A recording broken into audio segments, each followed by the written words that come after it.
He's the comic genius of WWE, a veteran in the ring, and one of the most beloved entertainers in the business.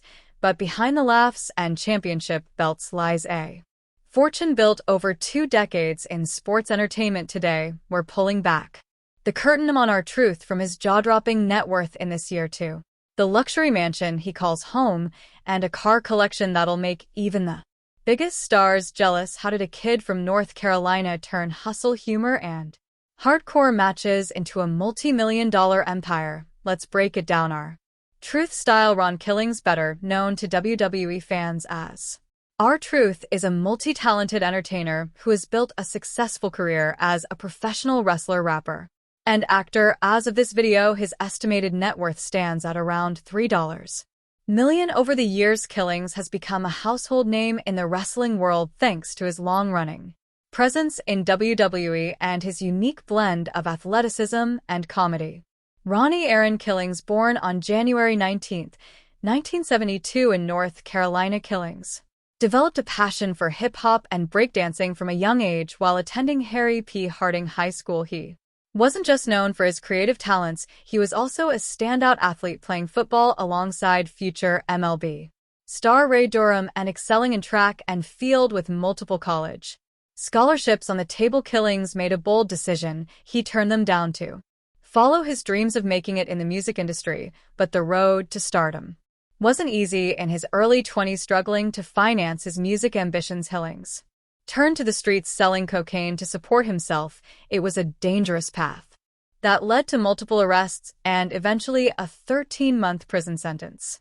During that time behind bars, Killings had a moment of reckoning. In a candid interview with WWE's Lillian Garcia, he reflected on that turning point and admitted that after his release, he knew he was done with that life for good. R-Truth began his journey in professional wrestling with a story that few in the business can match. After turning his life around following a 13-month prison sentence, Killings crossed paths with Jackie Crockett of the National Wrestling Alliance. At the time, Killings was still focused on a music career, not yet ready to step into the wrestling world. But 2 years later, after trying to break into hip-hop, he made the call that would change his life, reaching out to Crockett and finally agreeing to give wrestling a shot. Crockett, then a senior cameraman for World Championship Wrestling, a WCW, opened the door for Killings by introducing him to key people at WCW and the Pro Wrestling Federation.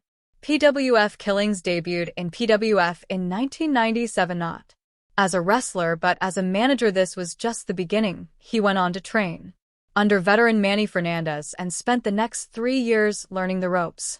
By 1999, he had stepped into the ring as a competitor in NWA Wildside under the name Crush, winning the promotion's first ever television championship. He continued to make his mark in independent promotions, including a brief stint with Extreme Pro Wrestling XPW as K. Malik Shabazz. Killings' big break came when he sent a highlight reel to the World Wrestling Federation, the WWF, thanks to a recommendation from wrestler Rick Michaels. In 1999, he was signed to a developmental contract and began competing in Memphis Championship Wrestling there under the name Quick. He won the Southern Heavyweight Championship and eventually made his way to the WWF main roster in 2000.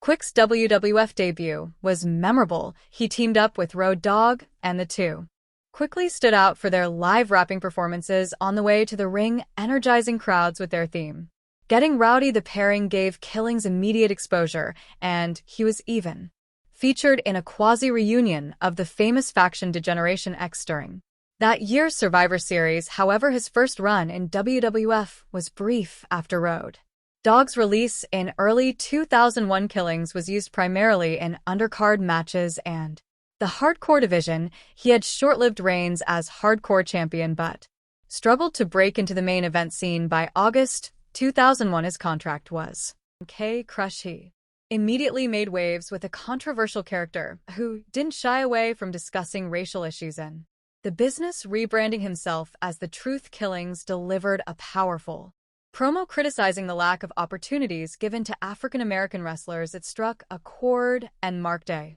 major turning point in his career. Just a month later, on August 7, 2002, Killings defeated Ken Shamrock to win the NWA World Heavyweight Championship.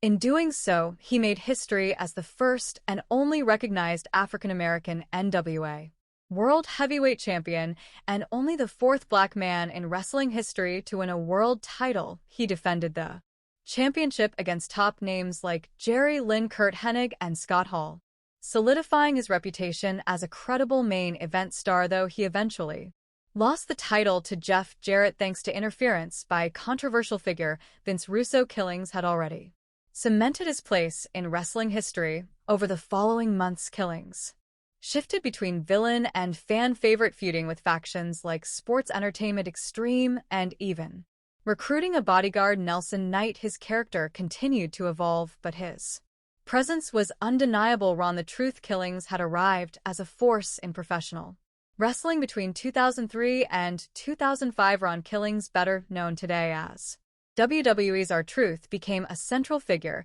in one of TNA Wrestling's most dynamic and entertaining factions. The Three Live Crew formed alongside wrestling veterans Konnan and BG James, formerly Road Dogg in WWE. The group reflected a unique blend of street culture, Latino influence, and Southern charisma. The crew's chemistry was immediate and electric, connecting with fans through their personalities as much as their in-ring performance. Their first official match as a unit took place on August 13, 2003, when they defeated the Disciples of the New Church shortly after they began pursuing tag Team Gold. By November, the trio made history by winning the NWA World Tag Team Championship under the Freard rule, meaning all three members shared the title and could defend it in any combination. This marked a significant step for Killings, who had already made waves as a single star. However, their tag team reign ended on January 28, 2004, when they lost to Red Shirt Security.